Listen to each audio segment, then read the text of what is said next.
Good morning, everyone. Welcome you all on behalf of ICFAI University, Jharkhand for today's webinar on cybersecurity. This webinar is a part of our Charcha Manch series, which has been initiated by the under the guidance of our Honorable Vice Chancellor, Professor Waris Rao. The panelist for today's webinar is Mrs. Simi Dev, European Head for Security Strategy, IBM London. And the discussion will be taking place on a very relevant topic of today, that is how to manage cybersecurity challenges during COVID-19 times. The discussion will be moderated by our Honorable Vice Chancellor, Professor Waris Rao of ICFAI University, Jharkhand. Welcoming you all for this. Thank you. All of you. My hearty welcome to all the participants to today's webinar on how to manage cybersecurity challenges in COVID-19 times. This is Professor O.R.S. Rao, Vice Chancellor of ICFAI University, Jharkhand, welcoming all of you to today's seminar.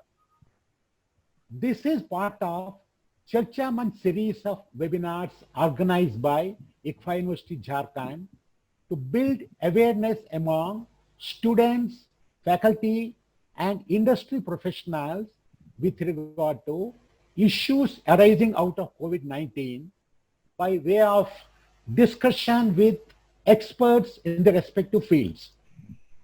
Today's discussion is on a very important issue that's affecting our day-to-day life, both personal and professional, that is cybersecurity. Industry expert for today's discussion is Mrs. Simi Dev, European Head for Cybersecurity Strategy, IBM London. To introduce Mrs. Dev has over 16 years of experience in providing strategic advisory services in the domain of cybersecurity and risk management to diverse sectors like banking, financial services, insurance, retail, telecom, government, etc., etc.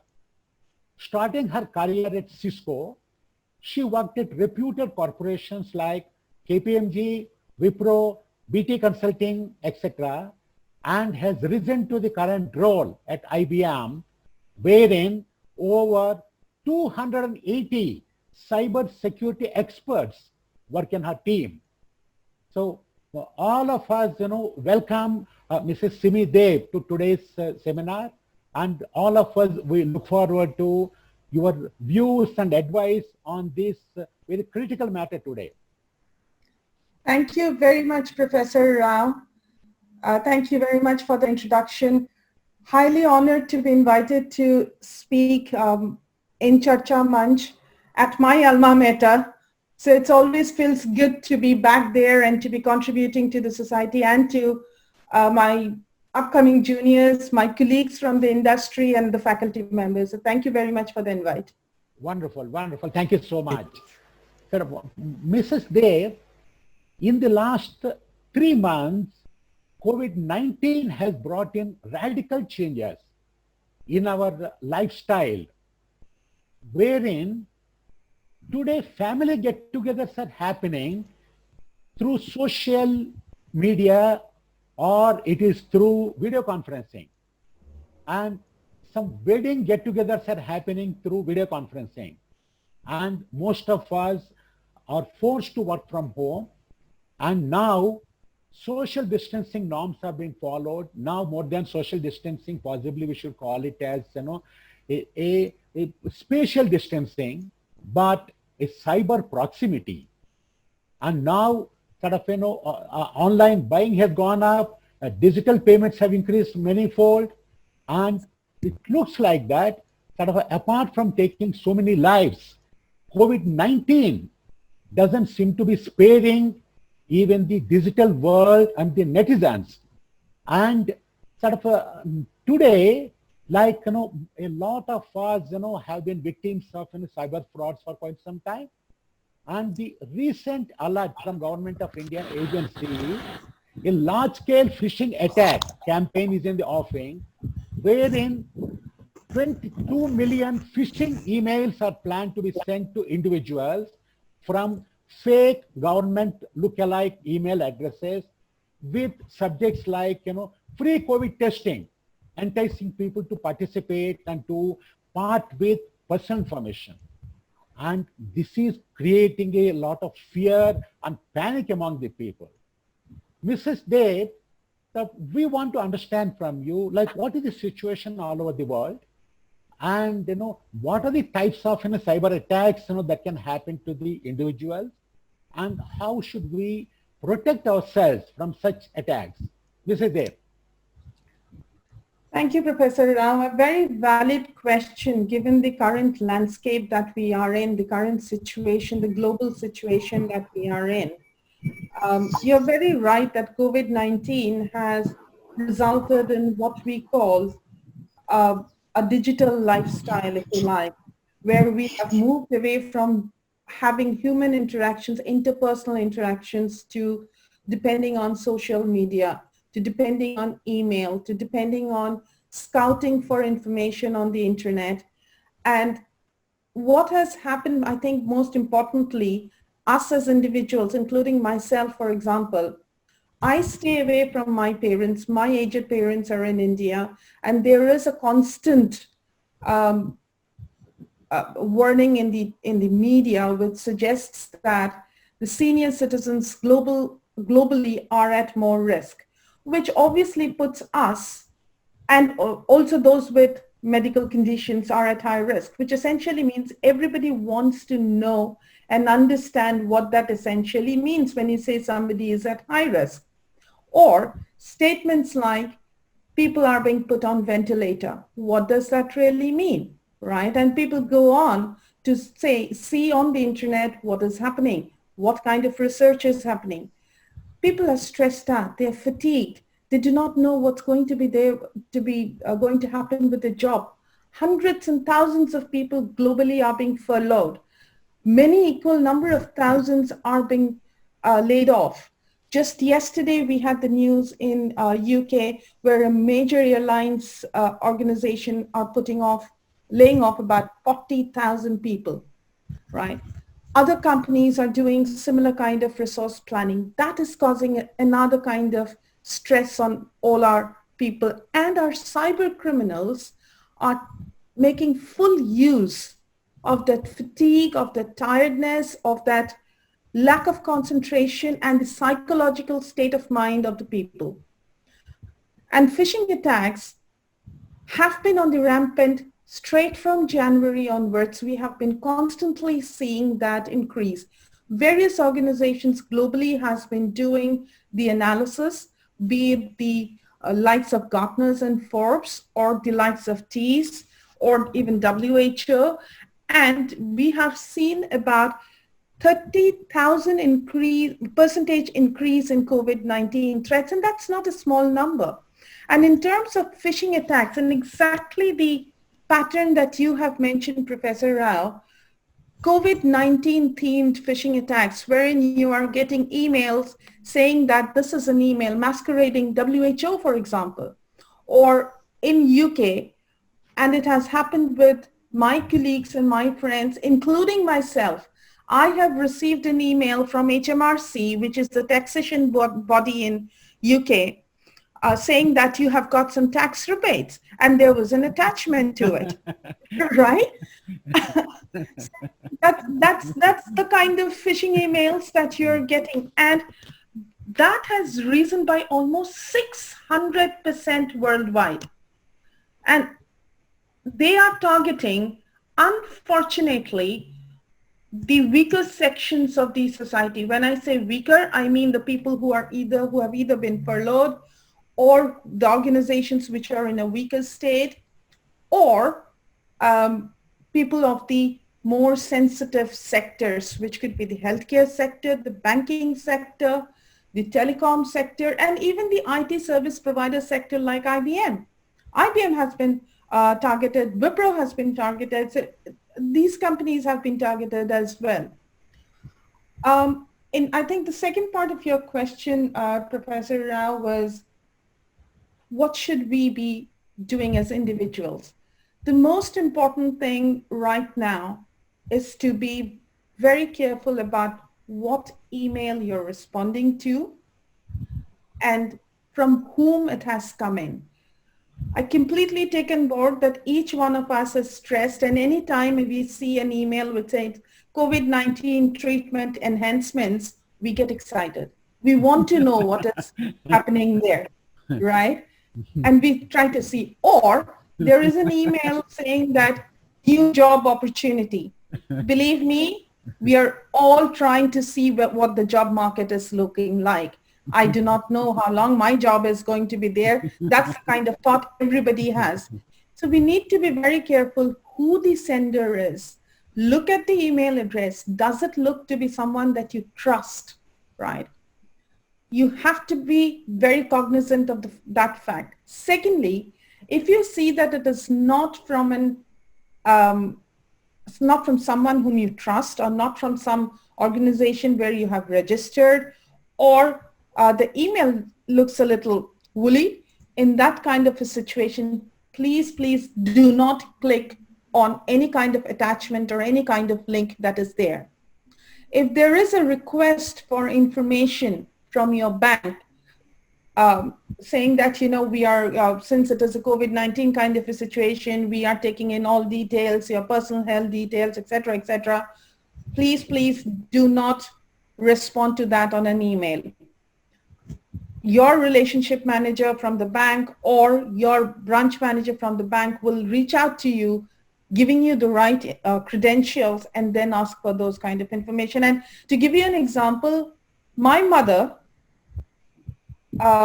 who is also an ex-professor, she is a retired professor really, she was called up saying that you have got a idle account in, I'm not going to name the bank, in that bank, you need to close down, otherwise there will be actions against you. And my mom actually had an idle account, so she kind of figured out that this might be a potentially right source call. Then this gentleman started saying that, okay, if you're agreeing to close it down, can you give me information, some personal details? And she got a little suspicious there. He was asking for account number, he was asking for date of birth, he was asking for the last 4 digits of the card, the long number of the debit card, the CVV of the debit card, and she doesn't need to give any of those information. They must be already with the bank already. Exactly. They should be all with the bank. And thankfully, Professor Rao, good sense prevailed over mom. And I thank her for that. She did not give any of those information. No, thank you so much, Mrs. Dev. In fact, sort of a prior to pre-COVID, that time, the kind of enticement used to be in terms of winning the lottery tickets and, getting prize monies, that sort of a thing. And, so many of the Indians, definitely they became victims. There's no doubt at all, and some of them were not even willing to reveal that, they lost lakhs and lakhs of money in that. Oh, yes. So now the new enticement seems to be the COVID-19. Free testing, free treatment, and jobs, and sort of this is a new thing that is coming into that. So thank you so much, for your piece of advice, Mr. Simi there. And I think that is something that all of us must take care. Similarly, what we have seen is, in case that email contains any link, do not open that link directly from that mail. Correct. If they give a website, it's better to go to the website separately. Because, in the last 2 days, yesterday I have received some mails purporting to be coming from Reserve Bank of India. And normally in India, whatever comes from Reserve Bank of India, SBI or government, we trust that. And, we trust them, institution, but it doesn't mean that you trust the mail.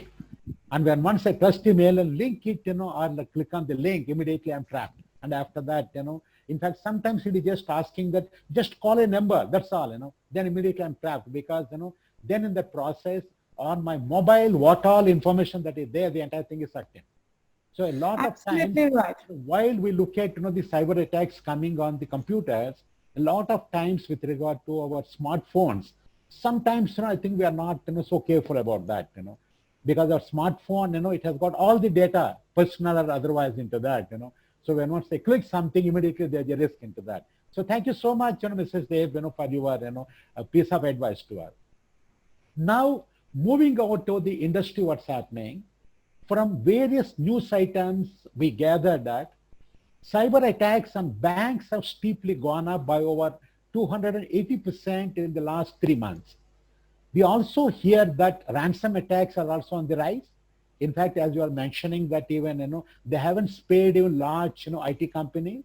In the last a few months, or a few weeks, in the Cognizant has been on the news where, ransom attack was there and they were demanding a lot of money from them. And due to deployment of emerging technologies like IoT, do you see essential service sectors like, energy or the power plants or the healthcare, do you see them also being vulnerable? Apart from the banks, earlier, all of us know that, banks is the major target. We have seen banks, retail companies, and then we have seen, so many other kind of service sectors. And the second one is that as you have been doing a lot of work on the cybersecurity and risk management to large corporate across the world, can you please tell us what's happening in the world in various sectors and how the companies are safeguarding the interests of their stakeholders, their customers, their employees, or otherwise from this kind of a cyber crimes? Over to Mrs. Dev. Thank you very much, Professor Rao. So I think I will take it up in 2 parts. You're very right. Historically, we have always seen banks to be at the helm of being a target for the cyber attacks. And that has not changed, to be honest. As you rightly said, 280% increase in attacks is what we have seen. Now, what historically things have changed is healthcare was not so much in the target, but now with COVID-19, that has become one of the primary targets for the cyber criminals. And the first impactful attack, and really a very bad impact attack that has happened, was in the month of March, April, end of March, beginning of April, on an East European hospital. I'm not going to name it. The name will be all over the internet, but I'm not going to name it here. And that hospital was attacked by ransomware. It was down for more than 6 hours, as a result of which many of its critical patients had to be moved to a adjacent hospital. And critical patients, COVID-19 was at its peak in that country at the moment, at that point in time. The other couple of other incidents which have happened and which had hit the news as well, one of them was in UK in itself, was one of the pharmaceutical research institutes which was kept in the standby for vaccine research and for medication research. That was attacked by ransomware as well. Luckily enough, they had a backup of that data, and that data was kind of a little aged data. So they did not bother to really encourage the ransomware by having those kind of negotiation talks, et cetera, et cetera.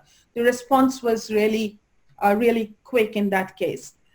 That aside, I think the other 2 very important areas which has become very, very critical, specifically one, I would say, apart from healthcare, is the telecom industry. Oh. All of us have moved into being remote, which essentially means we are all working on internet bandwidth. The pipe size was designed to cater to a certain number of bandwidth users. That has today almost close to 90% of our all workers are working remote, which essentially means that the traffic on any network provider has gone extremely high. And that has led to a potential of a DDoS attack on any telecom provider, right? That's that is essentially the denial of services. That's the denial of services. Some of our participants today, attack reason, denial of service. So denial of service attack to make them unavailable. Yeah. To give you an example, when this really started, the collaboration platform that IBM was on, the first few days, we had tremendous challenge on connecting to that collaboration server. The reason was there was an ongoing kind of a attack to make it unavailable, which we call the denial of service attack. So that was another essential area that we have seen. Utilities is another area that ransomware attack has been on the high. When I talk about utilities, I mean the electricity suppliers, the water body suppliers, the energy suppliers. So those are the bodies. Ransomware attack, historically, there was a major ransomware attack on an East European energy station, which kind of brought down that particular station for about 2 days. Even in the recent COVID-19 times, we have seen a huge movement in that area. Another area which is equally important given the current COVID-19 situation is the logistics area, which involves the shipping and all of that. Many of these countries, in fact, all the countries, we are depending on other countries for our food supplies. I'll give my example because I'm here in UK. I'm a hardcore Indian. No matter, I have been out of India for more than a decade now, but I need my dal chawal roti at the end. Right? And that is not produced here. That needs to come from India, right? Then we have got the PPE supplies coming in from other countries. We have got the medication supplies coming in from the various countries. So logistics is very important there. I was reading up just yesterday when I was talking to a CISO of one of the logistic majors here. There has been a 430% increase in attack in that area, right? So which is an unprecedented rise. We have never seen that kind of a activity in the logistics world, in the shipping world, right? That's very scary, very, very scary. Mrs. Dev, like in fact, it's something, unprecedented, and, like people were taken off the guard. Nobody expected this. So in this kind of a situation, like how are you helping out the corporates, and how to address this issue? Maybe there could be something you may do it, immediately so that you can restore certain services. The second is something you do it on a proactive basis. So typically, what are the services you are doing on that? Right. So what we call normally in the cybersecurity jargon, let me take away the cybersecurity jargon. I have got my no problem. I think out here. Yeah. So we always talk about tactical and strategic kind of steps. The here and now, addressing the here and now is the most important part while you talk about the strategic elements. So the first thing that we all, any and every organization that I speak with or my team speaks with, or my colleagues in the industry, the first element is to get ready to respond to an incident. It is no longer a question of whether you will be attacked or not. You will be attacked. It's a question of when. Is it just like a war situation?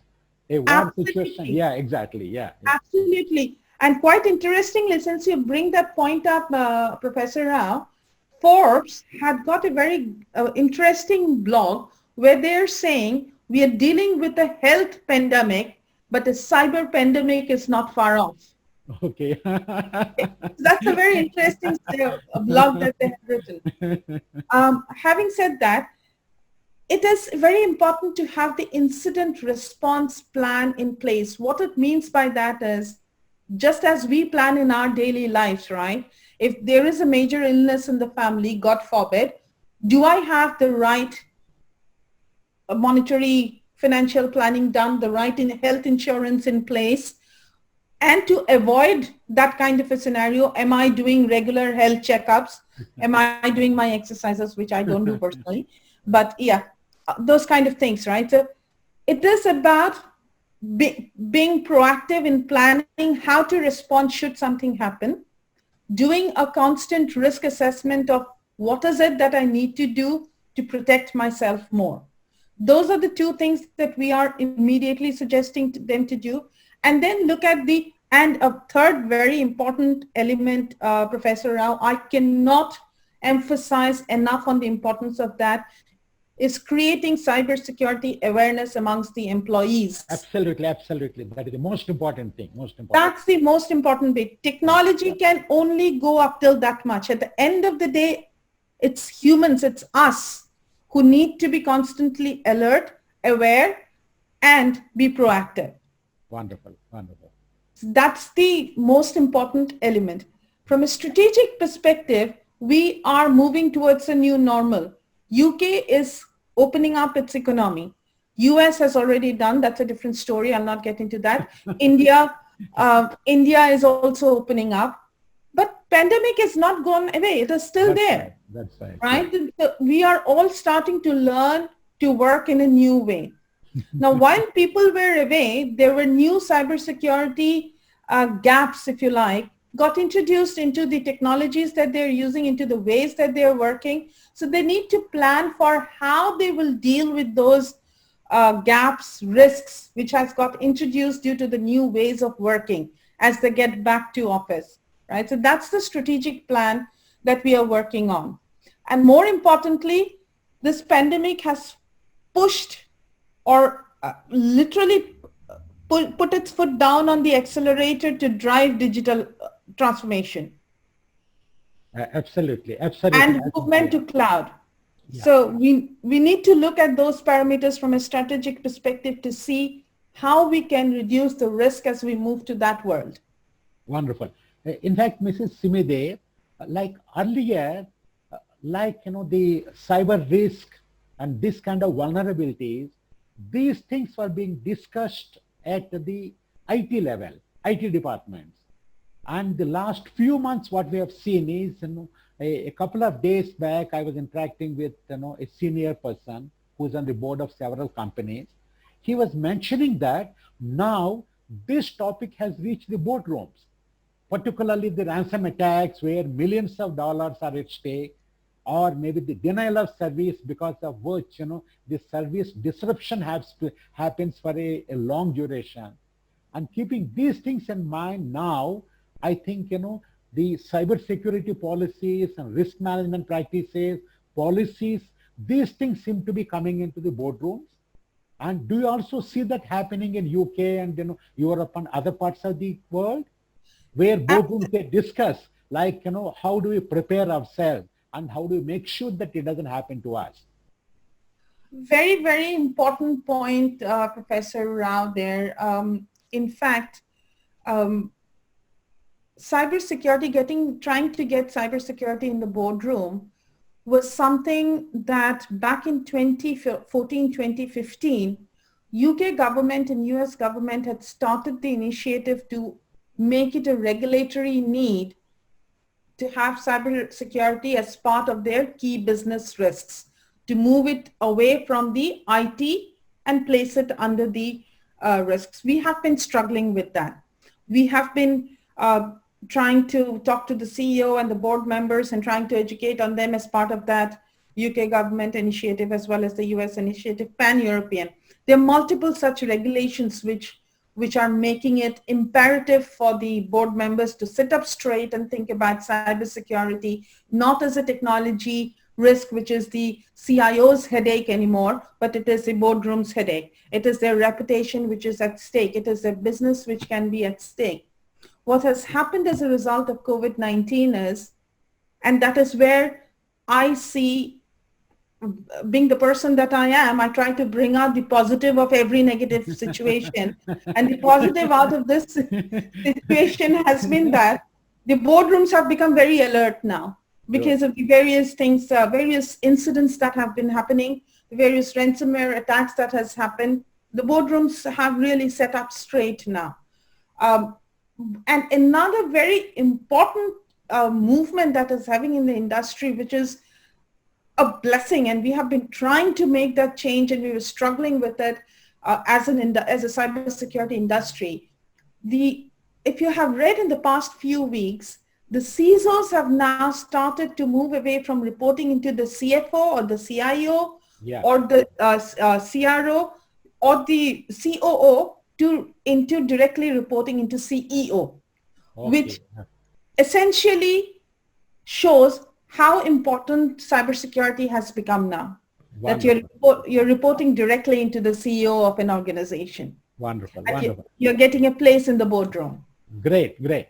So in fact, it looks like that, sort of a COVID-19 and, the digital world, I think it is forcing a lot of changes and a lot of disruption in the way that we work, which possibly hasn't happened for so many years. Correct. And particularly like, both in US and Europe, the unless and otherwise any such, cyber incidents, if they are not reported within a kind of a limited time frame, I believe there are a lot of penal provisions. The companies are also, That's right. That's right. penalized. Of course, in India, even though the cybersecurity policy has come in from the government kind of a perspective, but still we don't have the penal provisions, with the result, even some large banks in India, including public sector banks, they faced massive attacks and a lot of frauds have happened, but they are not, they have not, publicized, and that entire information is not available either to the public or possibly to the government authorities. I think But now I think it must be changing. Am I right, Mrs. Simi there?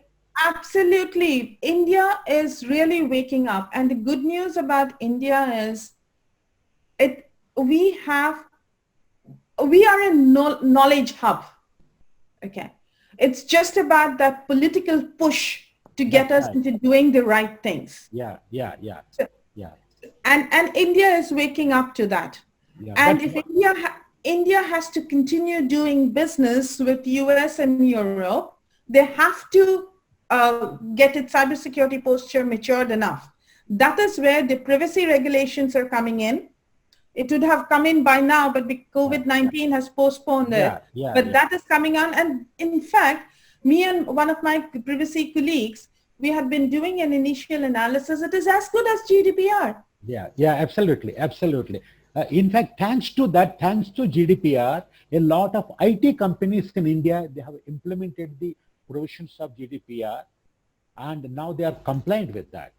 In Correct. India, while the intentions were good, in the month of December, the data privacy, the kind of, the act, it was discussed, but, it was kind of referred to a select committee, and it's not a, become a kind of, bill by now. I hope that, it will happen, in a It few will more happen time. this year. Yeah, yeah, It will happen this year. yeah, So wonderful. those things are happening. I think one element which is absolutely required to be done, and I was speaking with one of the big four partners in India who takes care of cybersecurity and also interacts with the government. A lot of awareness needs to be created amongst our citizens, Indian citizens. Our current government has done a brilliant job of opening up bank accounts and making it available to various people. Yeah, But it also necessitates that they are made aware of what could be the associated risks to it.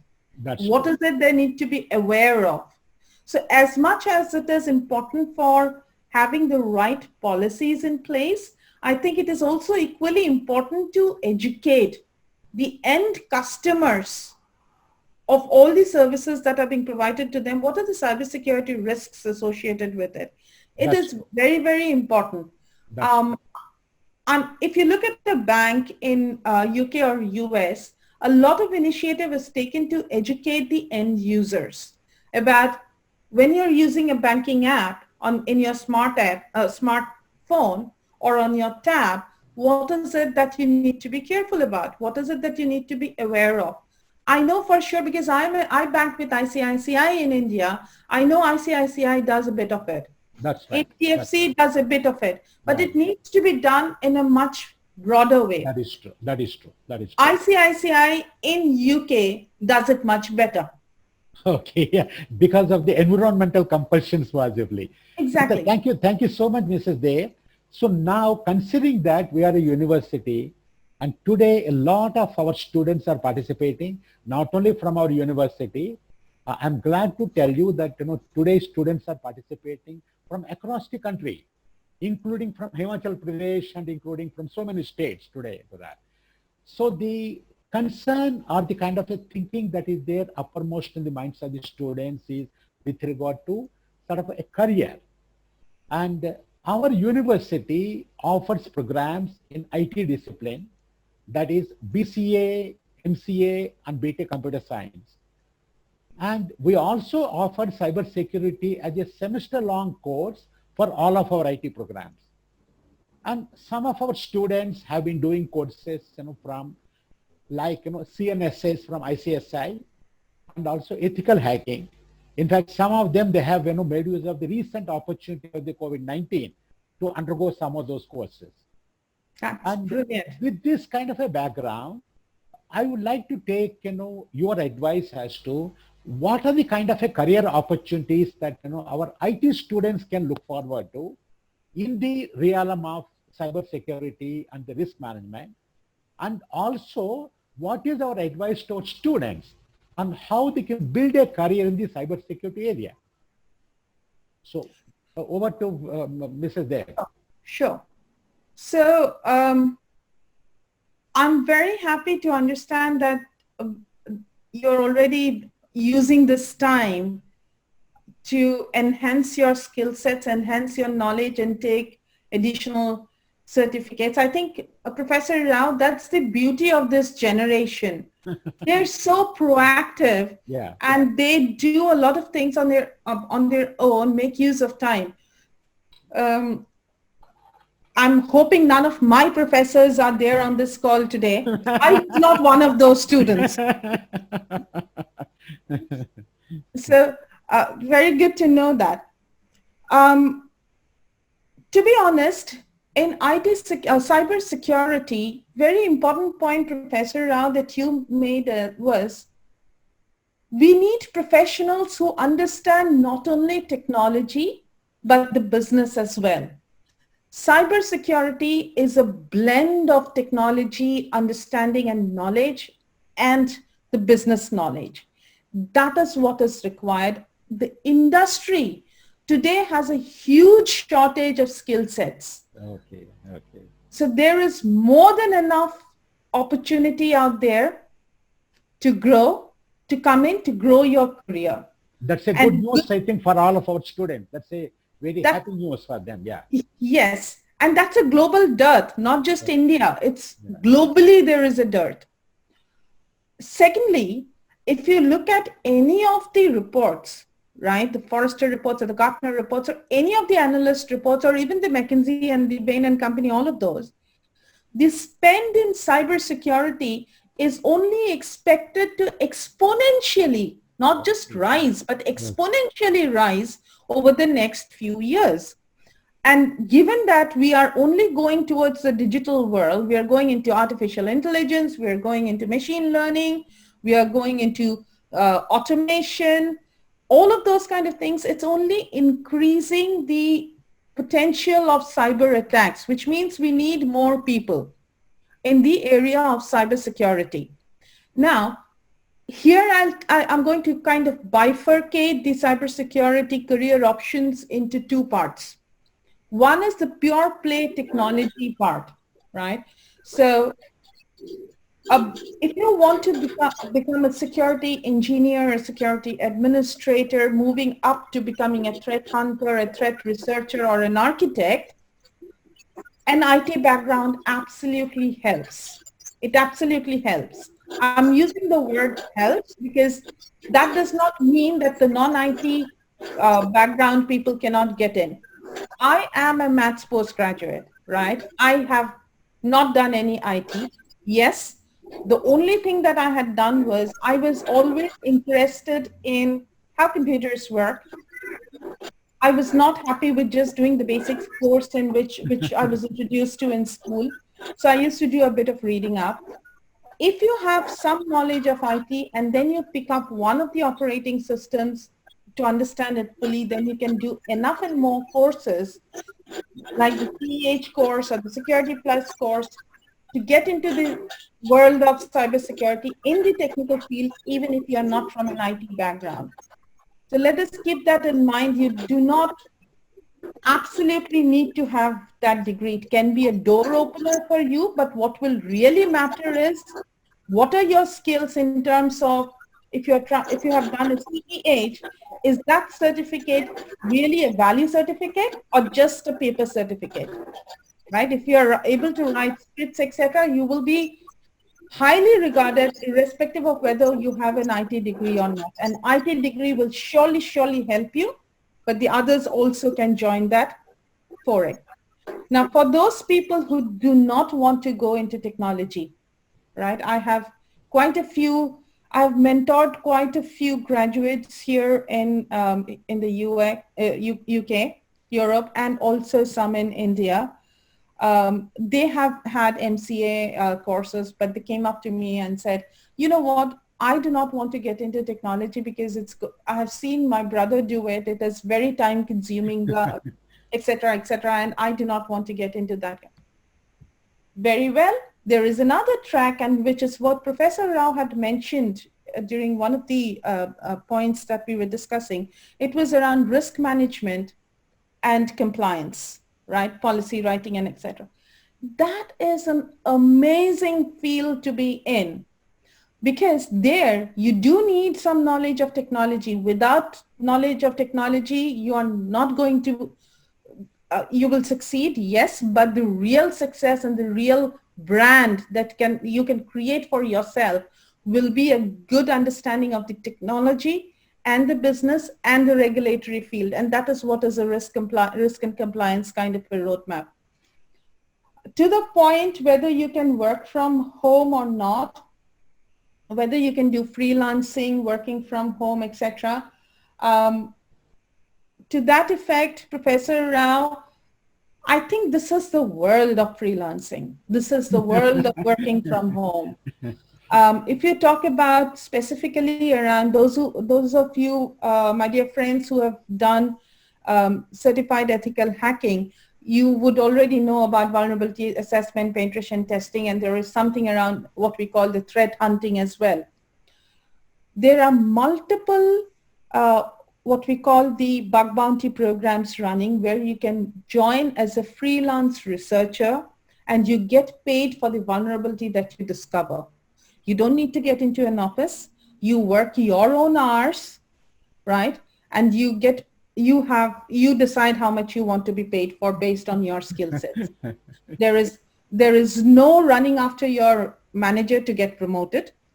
There is no running after your HR to get that appraisal in salary hike. It's all under your control. No, great to hear that, Mrs. Simi there. And now, sir, please go ahead. If I can add one thing, I'll take this opportunity without, I think, so one of the initiatives that I am personally involved in from a global perspective is trying to get more women into the wonderful. I think that's a good news. Into the cybersecurity area. So I do understand, coming from a Bengali family based in Kolkata, I do understand what challenges we face at times, right? I was a kind of a rebellious person, so that's a different story. But there are certain challenges, even from a family front. We do get into a situation where we need to balance between childbearing and career and all of that kind of stuff, given the important role we as women play in family.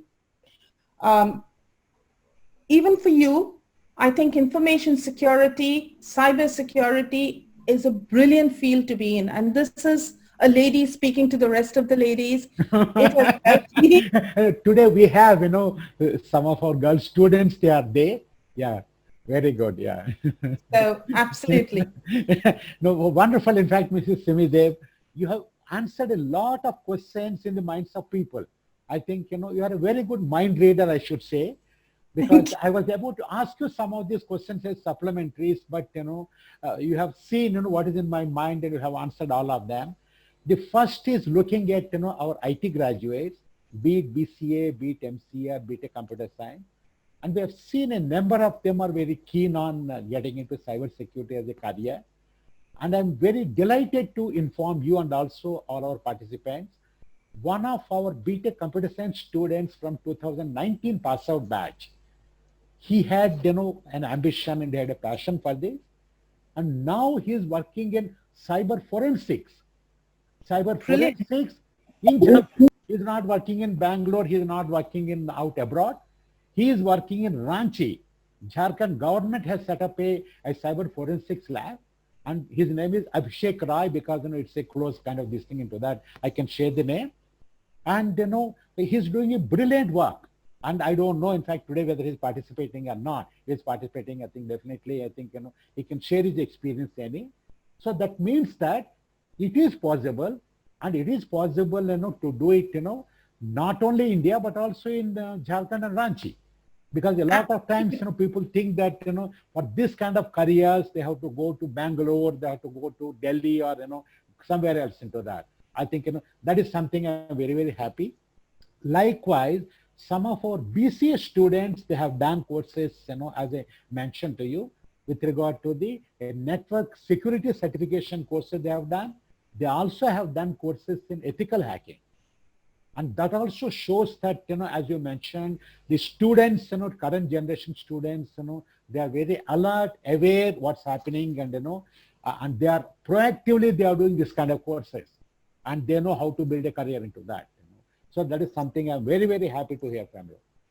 And of course, after listening to you, I'm sure that lot more of our students, earlier, some of the students that were thinking that, I will go for, Java programming, or I want to go for databases or something else.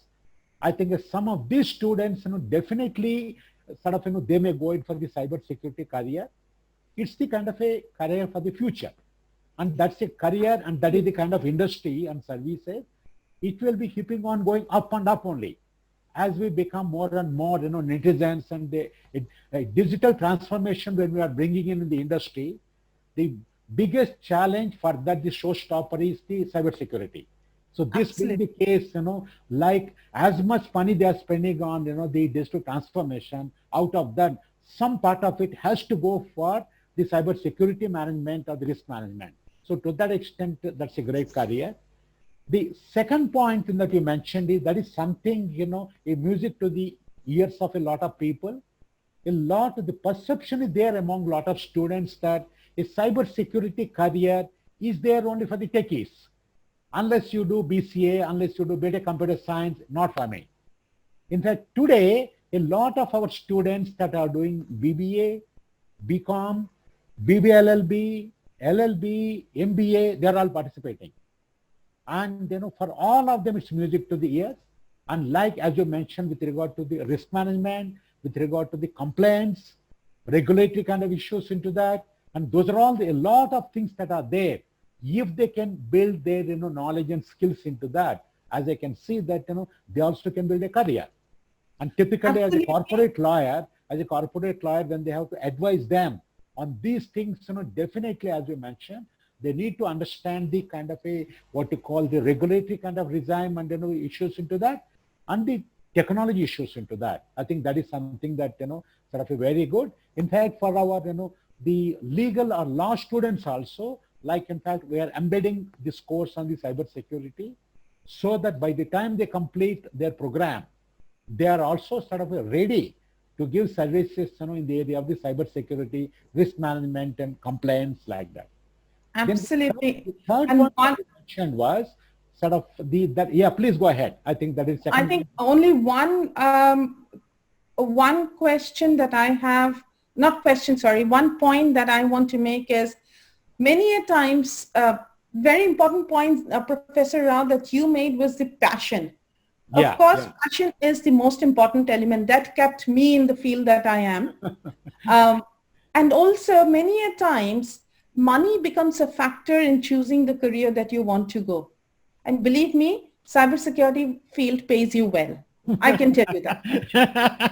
I think that's a very important thing, particularly for the younger generation we have seen, because of course we can't mistake them, because the money is equally important, and apart from the job content. So that being the case, that's good.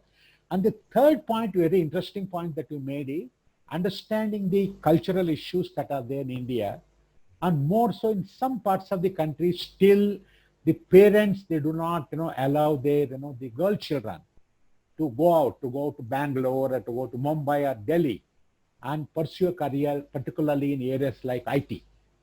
And because of that, sometimes they play safe and say that, beti ab to be calm kar do, so that you can be here.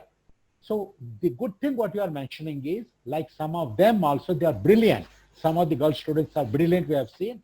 In our university, I'll be very happy to inform you that, in the last 3 to 4 years, we've been seeing the toppers of all of our programs. Typically, that's all dominated by girls. And whereas the girl students are the percentage of the total students in our university ranges from a 20 to 30 or 35%, depending on the program.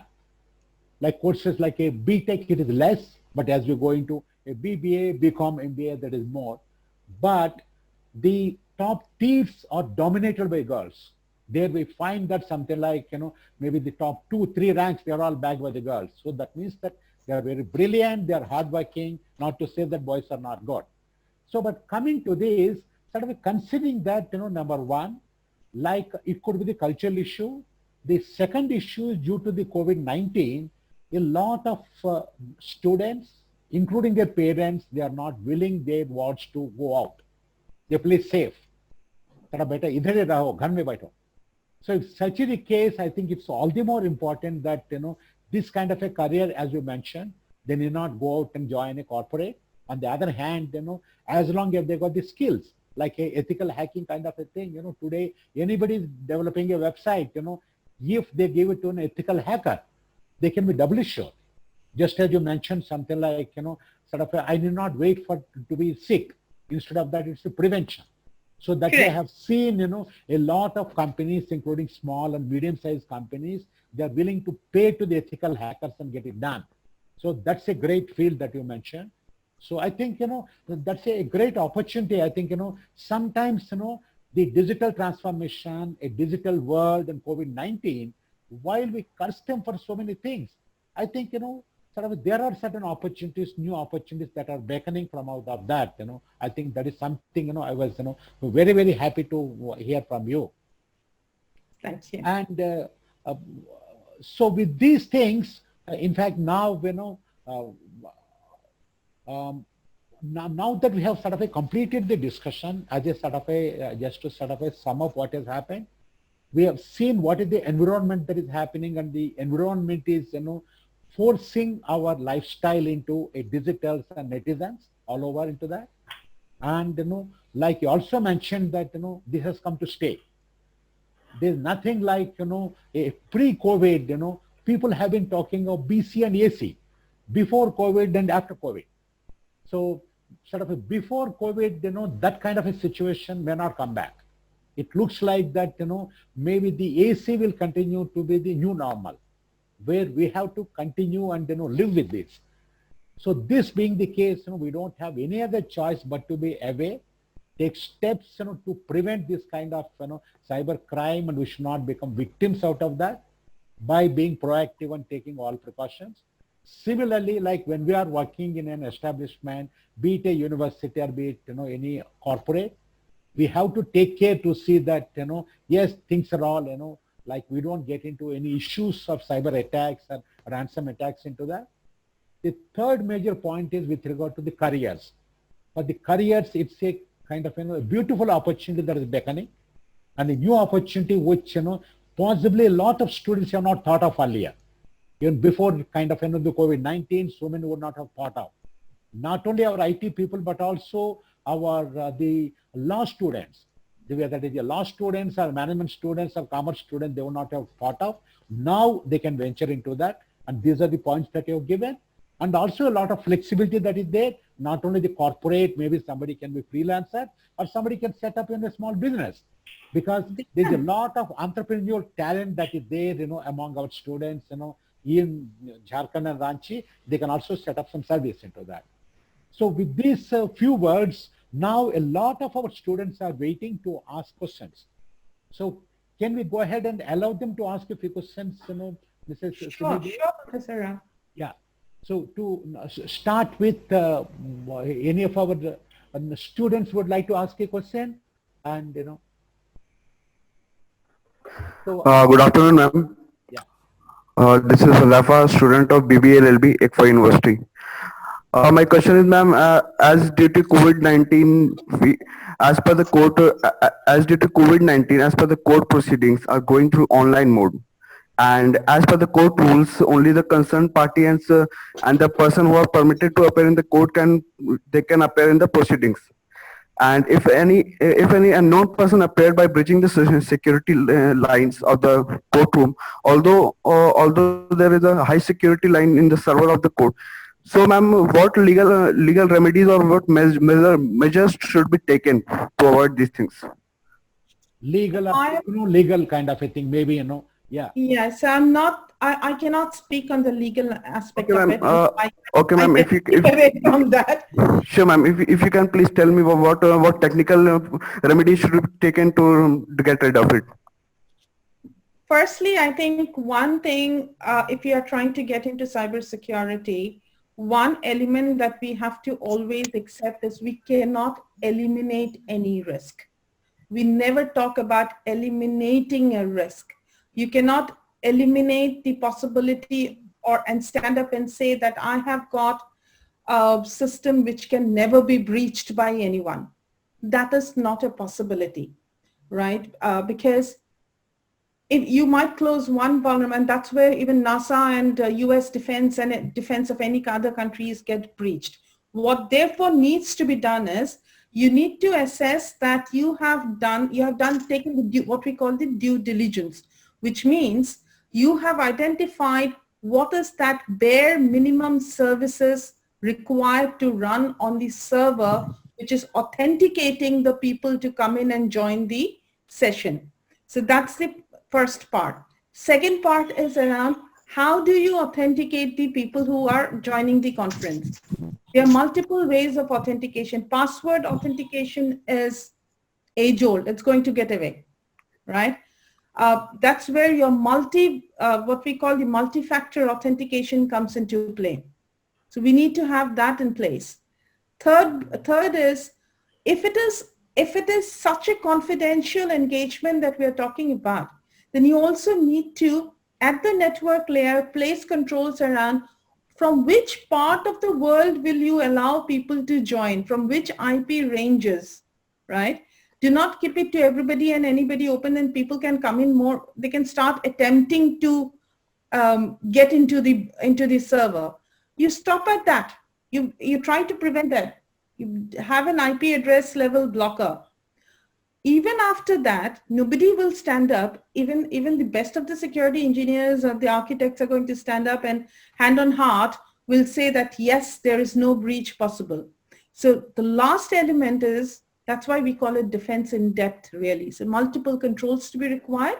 And the last one, which is the most important element, is the monitoring.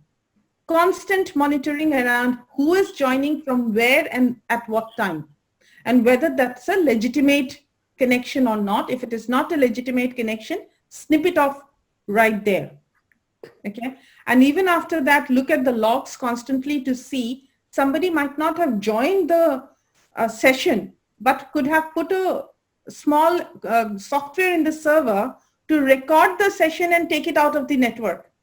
That is also a possible attack, yes. Right? So yes, we need to monitor the logs to ensure that somebody has not come in and done that kind of an activity. So yes, those are the different layers of defense that we will need to have in place. Absolutely. Thanks a lot, ma'am. Yeah, in fact, just to supplement that, I'm sure that courts in India, like in fact, even in the Patna High Court and Ranchi High Court, they had gone through the e-court hearings, and there were also some judgments that were delivered using the e-courts. That is something that we should, the Indian legal system, the way it is progressing, it's a sign of that. So what we have seen is, I'm sure that they would have taken the help of some experts with regard to the cybersecurity before they started this the e-courts. So I think that is one way of doing that. Second is when they are going through the e-court hearing, they go through the video conferencing software. Today, all the software provides protection. Unless and otherwise you allow somebody, they can't get in. So that being the case, that is what, as Mrs. Dev was mentioning, the monitoring. So that way the registrar or somebody that is allowing the court proceedings to happen in the court, sort of this person sort of has got all the rights to stop somebody saying that, this person I suspect, he may not be the right guy. I'll not allow you at all into that. And such are the people that want to enter the e-court, they may have to apply in advance. They can register, apply in advance. Only such of the people can be allowed. So that is one way of doing that into that. Yeah. Got it, sir. Thank you, sir. Yeah. So in fact, there is one question that has come while, of course, some of our students will ask. We have got a very seasoned and veteran advocate, from Dhanbad. His name is Mr. Pradeep Bhattacharya. He's a seasoned kind of a advocate coming from, Dhanbad. And he practices in various high courts and including Supreme Court. Like his question is, now the number of cyber cases are going up in India. With the result, they are setting up, a parallel kind of a system as to on how to sort of go through the hearings, at a trial court or at a high courts and going up to the Supreme Court. And his question is, in the UK, there is a Cyberspace Act for the protection of the databases. And his question is, maybe if you want any idea of how that is working, and should India also go in for this kind of a Cyberspace Act, where not only the kind of, what you call the kind of cyber security that is there, but also the data privacy is also embedded. Today, data privacy and, the cyber security, this is there, some question that is coming up is, are they different? Are they together? Either intersection or overlapping something into that. I think arising out of that, he is asking the Cyberspace Act sort of should we follow in India also? So over to Mrs. Dev. So the short answer is absolutely yes.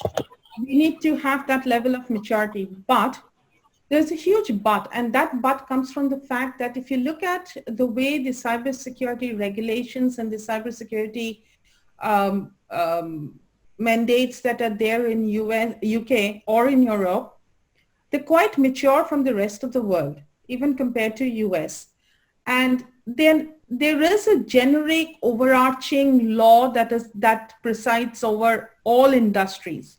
But having said that, there are industry-specific regulation as well. Banking has got a very specific cybersecurity mandate, which is very different to that from telecom or that of utilities. That said, there is a separate set of regulation for the critical infrastructure. So if it is a bank and if it is a systemic bank, which falls with which is key to the financial infrastructure of the country, then it becomes a part of the critical infrastructure. So there is an overlap there. So they have to comply with all the industry-specific regulation as well as the critical infrastructure regulation. So that is the kind in which it is structured here. And I believe that is exactly what we need to do in India as well. In addition to that, what we already have the CERT in India, but what UK has done is there is a focus group set up which looks into what are the nation state attacks which are going on, what are the internal, what could be the impact of a nation state attack, and what should be done as a country to bring in more people into the cybersecurity world so that better research gets done, better identification of threats are done, and in a proactive manner. I think that is another element which needs to be looked into from a cybersecurity in general perspective. Coming back to your question, Professor Rao, around whether cybersecurity and data privacy are separate. No, they're not. They're complementary to each other. Cybersecurity helps in mitigating a lot of data privacy risks, if you like. Okay. And similarly, when we talk about data protection in cybersecurity, we are talking about data in every form, which is critical to the business, which could be critical to the government, or which could be critical to the organization, right? But when we talk about data privacy, it is focused on individual related information, personally identifiable information. That is what privacy talks about. So data protection is the overarching umbrella, and privacy is a vertical under that overarching umbrella. Thank you so much for clarifying that, because yes, they go together. Because if the data has to be protected and kept as a private, privacy is one of the ways of securing the data. So to that extent, I fully agree with you that cybersecurity is one of the elements. Yeah. Any other questions? So, So, yes, good sir. afternoon, ma'am. As due to the COVID-19, every works are being done by online mode, and there is much possibilities of breach of data as confidential data and study materials of students. So, what were the preventive measures should be undertaken? Very good question, Fatma. Fatma, right? Yeah, Fatma. Yes, ma'am. Thank you. No, she's Brilliant our question. student. She's doing our BBA LLB. She's a law student. Yeah. Okay. Brilliant question, Fatma. So the first important element for any educational organization which is going online in this COVID-19 situation, so there are two kinds of educational institutes which were historically providing online education, and then there are organizations which have not been providing online but have to be forced to get into online because of the current situation. And these are the kind of organizations which are really at the target of those, as target of the cyber criminals for that kind of a data breach, right?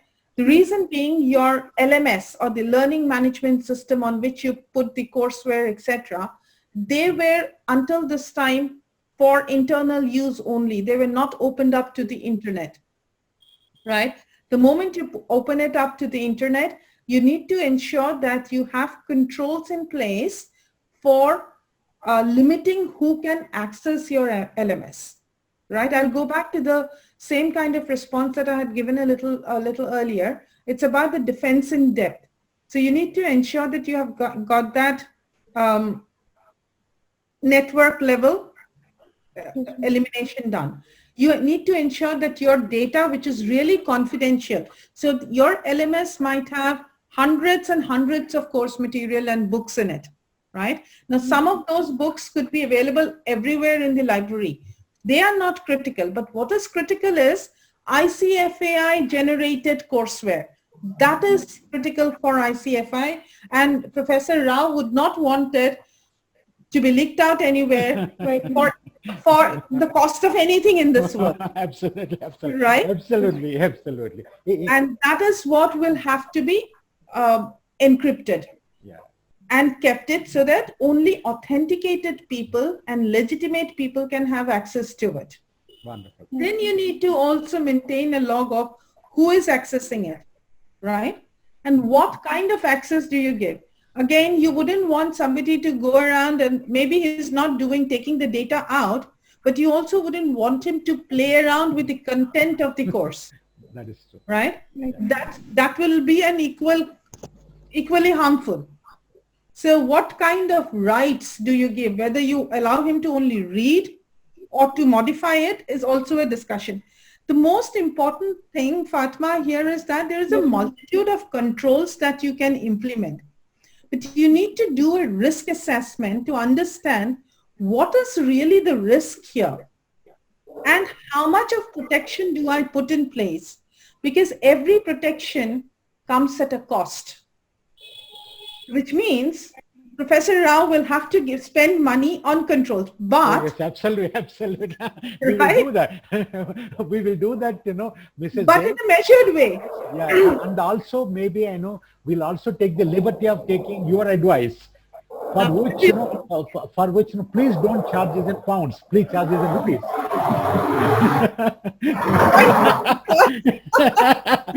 So we'll come back into that. See, like in fact, Padma and Mrs. Dev, due to this COVID compulsion, ICFAI University Jharkhand has created its own LMS called Swadhyay. The Swadhyay, what we created, it has got course content for all of our programs, various types of course content, starting with PPTs, video lectures, quizzes, a whole lot of things that are there. And a lot of our students have been accessing. There we have taken care of all the protections. Number one, unless and otherwise the student is our own genuine student, the student is not allowed. We just give a user ID and password, but for that they can't. When once they enter, they can enter our Swadhyay for a designated part of it. If somebody is studying BBA LLB, she can access only the BBA LLB course, nothing else. And the other thing what we do is, if Fatma has access to our Swadhyay, we keep track of it. When she entered our Swadhyay, what all she has done, and how much time she spent, and on that, we get a report on a daily basis, apart from a real-time monitoring. So, Fatma, please rest assured, as far as our Swadhyay is concerned, we have protected that completely. And Yes, if sir, some more things have to be done, we'll do that. We'll do that, Yes, sir. money will not be constrained for that, because today, just like, health, security is very important. And cyber Yes. security is a lot Yes, more important thing. Yes, Yeah, Professor Rao, but one thing that I would want to specifically my student colleagues that I have got here on the session today, we can put in hundreds and thousands of money into securing something and make it ideal. But that's not how we should deal with it. We always, just as in our personal lives, and as students, I'm sure you will feel the pang as much as I did in my student days, limited amount pot, right? Pot of money. From that limited pot of money, we need to ensure that we are spending that in reducing where the risk is maximum. So it's very, very important. It's not about spending money. It is about spending the right amount of money absolutely. at the right direction, and which is you do by identifying what is your most important risk. Try to minimize that. Absolutely. That is what I meant by spend when I spoke about it. Money in a way that you get benefits relevant to the risk you're protecting. Hello. Thank you very much, ma'am. Yeah. So there is a question from one of The our answer was faculty very members, helpful. that is Thank Dr. you. Taraknath Pal. So I request him to unmute and ask the question. Taraknath Pal, you can unmute that. You can unmute and then ask the, Dr. Taraknath Pal, please ask your question. Very good afternoon, ma'am. Actually, ma'am, when we work with our banking websites, means oftenly means this is a practice of the phishers that means a transparent layer is flying parallelly with the banking website. How we will means understand parallel means transparent layer is flying with it, and how to deal with these kinds of issues. Okay, so I think there are two different kind of attacks that we are really talking about here, Mr. Paul. The first one is about the phishing attack. When we are talking about a phishing attack, you are actually not taken into a transparent layer on top of the existing website, existing banking website. It takes you into a different website, which is identical to the original website. So the link that is given in your email, so phishing attack starts with email. You receive a scam or a phishing email which says that, can you please click on this link to give me the data? And in the link, it looks like it is written as, for example, an HDFC, anyone from HDFC on the call, pardon me for using you as an example, but this is hypothetical. If it is written www.hdfc.com and some numbers after that, they're actually doing a web masking there. They're not taking you to the original website, HDFC, they're taking you to a look-alike website. That is the reason we suggest if you see an email, look first at the email address. From where is it coming? If it is coming from HDFC, in the email address, you will have hdfc.net or hdfc.com. That's the first bit that you need to be careful about. When you get into, if you have not seen that and you get into the website and there is a padlock against that web URL, it is a good idea to click on that URL, to click on that padlock and identify what is the name of this site given in this certificate. It's easy to masquerade a website, but it is very difficult to masquerade a digital certificate. So that is the second element that you need to look into.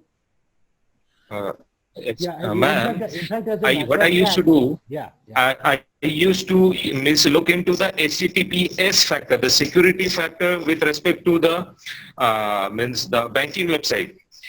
Is that sufficient? What means to take the security measures, or what from myself? What I can do for the for my That's exactly what I was referring to, Dr. Paul.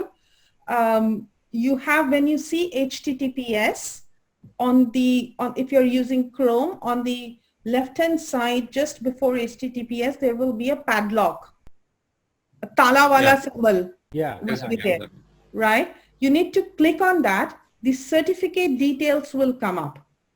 Just an HTTPS does not necessarily mean that you are on the HDFC site. Yeah, I think that's a very good clarification and advice, Mrs. Dev. In fact, as a matter of fact, for avoiding and preventing even the phishing attacks, one of the advice, if they mention a link in the email, instead of clicking the link there, go through the original website. If you go to the site separately, then you may find something different. Because today, a lot of lookalike and websites are coming. They may mimic the entire thing. As Mr. Dev was mentioning, they may make an identical copy for all practical purposes, but that's not original, it is fake. I think sort of that is something, it's a very great advice. Apart from just HTTPS, we also look at the kind of security certificate that is given. I think that is very instructive. See, in fact, something related to that, there is a question from Dr. Abhay Kumar Sinha. You can, Dr. Abhay, you can unmute and ask your question. It is something related to that with the banking and payment gateways. Dr. Abhay Kumar Sinha, can you unmute and ask the question? Yes. How can we know a payment gateway is secured and authentic? Because at the time of the payment, we don't know about which payment gateway is being used, and how we know that which payment is being used, it is secured or authentic. So there is a line. Before we are using any payment gateway, we are totally blind to which payment gateway is being used, and after that the payment gateway start coming to the picture, and if you don't know it is secured, it is authentic or whatever. So I need clarity on this side. Yeah, no, I think if there is a small little disturbance in the voice, see, Mrs. Simi Dev, say Dr. Abhay Sinha's question is, like, whenever you make an online payment, like what is sort of a transparent to the kind of a payee is only one link that comes. But in fact, it goes through different layers. It goes to something like, to the kind of a bank. From there, in terms of, the concerned, whether it is a payment gateway of the gateways of the concerned, the card issuer. And, if such is the case, how do we make sure that the payment gateway, what I'm using, is authentic and secure? Any advice you can give on that? Sure. So there are multiple ways you can do it, right? So you're very right, Dr. Sinha, that you are not always aware of the payment gateway that is operating behind an online e-commerce site, right? Now, the one element that I would suggest to follow always is, so for example, Amazon does not go into a different payment gateway. They have a payment gateway of their own. And they will also have trust stamps on their website, on the web payment page. If they do not have that, they are supposed to be writing who is powering that payment gateway. So for example, SagePay is a very well-known payment gateway services provider.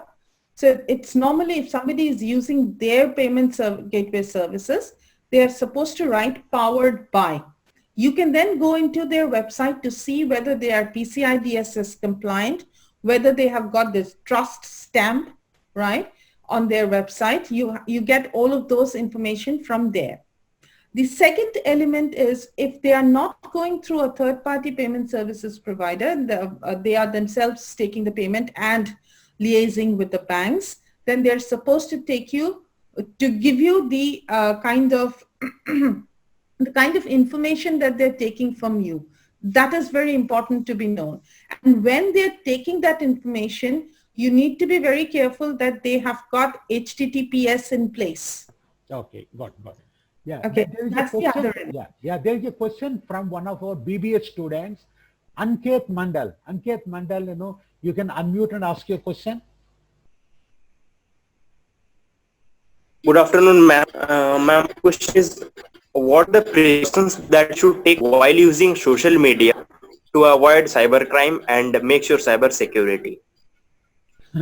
Brilliant question coming from a millennial. I love that question. Very good. So you like it or not, you being a millennial, you are much more social media educated than I am, right? I use social media much lesser than you do, but a couple of things that I always request all the millennials, all my nephews and nieces and everybody, is the fact that you need to be careful on what information you're sharing, how much information you're sharing, right? You are putting on a huge amount of photos and videos. I mean, your life is surrounded by TikToks of the world. Facebook is, Professor Rao, Facebook is for the oldies like you and I. I agree. It's not for the youngsters. No, ma'am. Even you're not that old. Even our generation. Yeah. So it's very important that you're very careful about who you are making friends with when you are accepting links, number one. You need to be very careful around what information you are sharing. Ensure that you do not have any of your personal information out there. Ensure on the type of photos that you are putting up there and the kind of rights you are putting on those photos and videos. A lot of challenges we are facing today, a lot of individual targeted cyber attacks that are happening because of the photos and videos that are up there in the network, right? In addition to that, very important is not related to the social media in itself, but the network that you have got at home, right? Ensure that your Wi-Fi is protected. It has got the WIP. There is something called the WIP and the WAP kind of encryption protection. You have that in place. Not anybody and everybody can come into your Wi-Fi and do whatever they need to do. Protect your endpoint, which is your laptop and your smartphone. You have the right kind of protections on that. Anti-malware, antivirus, all of those kind of stuff, and firewall, those kind of elements. So you have to be very careful, conscious about what you're putting up there, who you are friends with, and what kind of sites you are getting into. I think Dr. Sinha was asking me the question around the website filter, the layer, right? So there is a very common attack called the waterhole attack, which is where you are lured into a website and you are asked for information and you give that information and that is used against you. So you need to be very cognizant about where you are and what you are doing. No, thank you so much. And particularly, Mrs. Dev, a lot of women are prone for this kind of attacks. And we have seen all over the world, sometimes unwittingly, some girls share certain information and they deal with unknown people. And we have seen some of them are ending up, with, disasters of different types. Correct. Starting with a ransomware, going up to some of them had to commit suicide. I think that is something I think, maybe a strong message I think must go to particularly, of course, everybody must be secure. And particularly, I think the girl and women have to be a lot more careful in using the kind of a social media. and sharing the information. I'm going to add on to that. I think while the targets are the ladies, it is the onus of both ladies and gentlemen to ensure that misuse of photos are not there. I will put the onus on both the genders here. It's very, very important to ensure that as much as the women are aware, the men learn to respect as well. I think that's the key element that I would want to say. Thank you so much. We'll take only 2 more questions because after this, Mrs. Deb has got a meeting. So one question is from Swarnendu Shekhar Das. Please unmute and ask your question, Swarnendu. Good morning, ma'am. Ma'am, I am Swarnendu Shekhar Das, student of BTech first year Computer Science. Ma'am, since there has been a lot of research in the amalgamation of artificial intelligence into cybersecurity, so ma'am, how will artificial intelligence help accelerate the identification of new threats and respond to them, and also even block cyber attacks before they even spread? Yes, so there is a huge amount of machine learning and AI being implemented today as a deterrent control towards cybersecurity. So what is happening is AI, using AI and machine learning, we try to learn what the normal behavior of a network is, right? So for example, in a bank, what is the normal behavior? How should the core banking application should be behaving in a normal day? So any deviation from that could be a threat, right? And what it does is, any deviation from that, it doesn't only take that any and every deviation, if it takes up and starts throwing as a threat, then we'll have to have an army of people to do away with the false positives. So then it also starts learning from the external feed. What is happening in other banks? What is happening in the deep in the dark web that could be taken as a potential threat? And how can I map that to the environment where this particular AI or ML system is operating? To bring all of this together to do it in a much quicker fashion.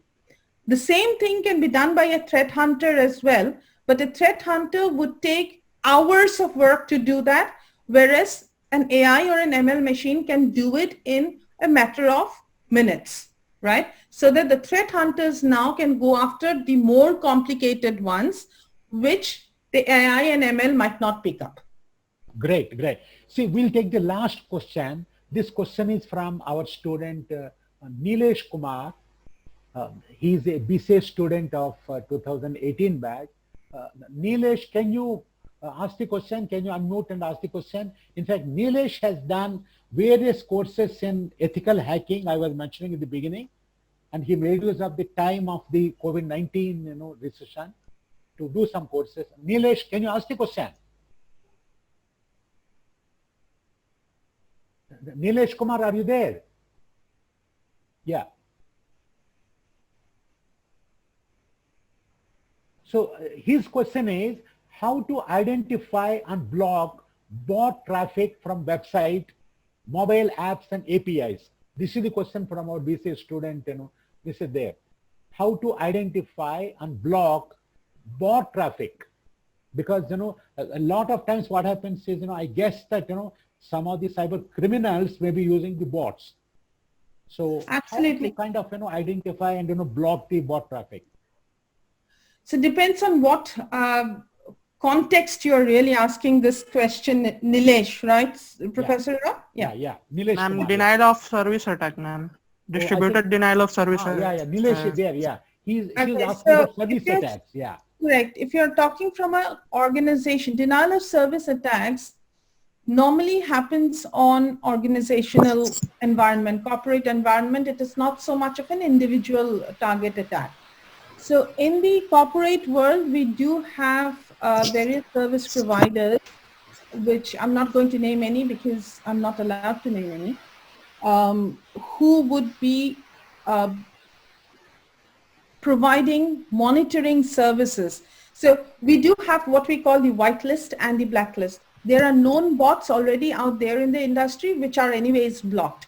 Now then there is this list of unknown bots which we do not know, but suddenly a traffic starts to generate, a specific pattern is found, which has started to generate from certain parts of the world, and which might or might not be the reliable ones. And that is where we start looking at what kind of activity are they doing, right? And how is it affecting the memory and the resource consumption on the endpoint. So if it is a web server to which the bot traffic is being directed, we start seeing how is that impacting the resource utilization. And is it coming from the same IP address? Is it coming, because bots can be across the world, right? But it is the same kind of traffic coming from different IP addresses. You then immediately start blocking that kind of traffic. Or if you do not understand what that traffic is really doing, what we immediately do with the help of our DDoS service providers, DDoS... IPS, intrusion protection system, no, IPS and IDS. No, IPS and IDS do not come into operation here.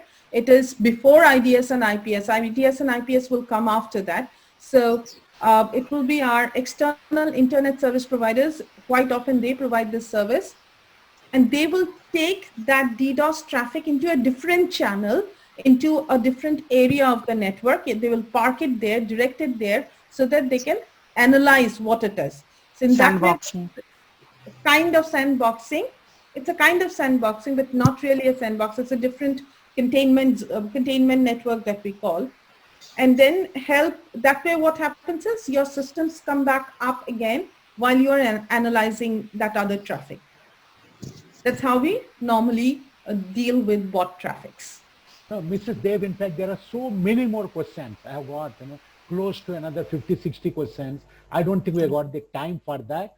And Mrs. Dev, thank you very much. And all of our students and our faculty and all of us are benefited. Thank you, ma'am. Thank you. Very clear, explanation of various things. Thank you so much, ma'am. Some of the questions have been technical and technology. Thank you so much, ma'am. Technology and various things into that, we are really obliged. Thank you very much. And in fact, all of you must know that, sort of Mrs. Dev, between India and UK, there is a time difference. And she started the conversation at 6:30 in the morning. And, all of us are, really obliged to you. And, she has been sending mails early in the morning. I have received mails from her, at 8 o'clock in the morning. So what it means is, like she was awake. In fact, Mrs. Dev, she works, because she works for starting with the Australian times, going up to the kind of US times, which are the California, the kind of Western times into that, And round the clock she works. I think that's how she has been successful. And within 16 years, she has occupied such a pivotal role in IBM. As Indians, all of us must be proud of. And for all of us, Mrs. Dev, like coming from, sort of, a middle class family. She doesn't come from the engineering discipline, a self-made lady. She has kind of, done so many certificates, so many programs herself, to that, I think, thank you very much, Mr. Dev, and namaste. Nowadays, in fact, we don't shake hands, it's all namaste. Thank you very much and have a great day. And thank you very much. I thank all the participants. It's a overwhelming response today, what we received among all our webinars. Please send your feedback. And, in your right side in the chat, whether it is Zoom or either through YouTube Live, there's a link that is given. Go through that, give a feedback, so that instantaneously you'll get your certificate of participation. So in the next 20 seconds, you get a certificate when once you send the feedback. Thank you very much, Simi. Thank you Mr. very Dev, much. and we'll catch up. Thank you all very much. Bye-bye. All the way into that. So then we can sort of, exit the meeting. Thank you.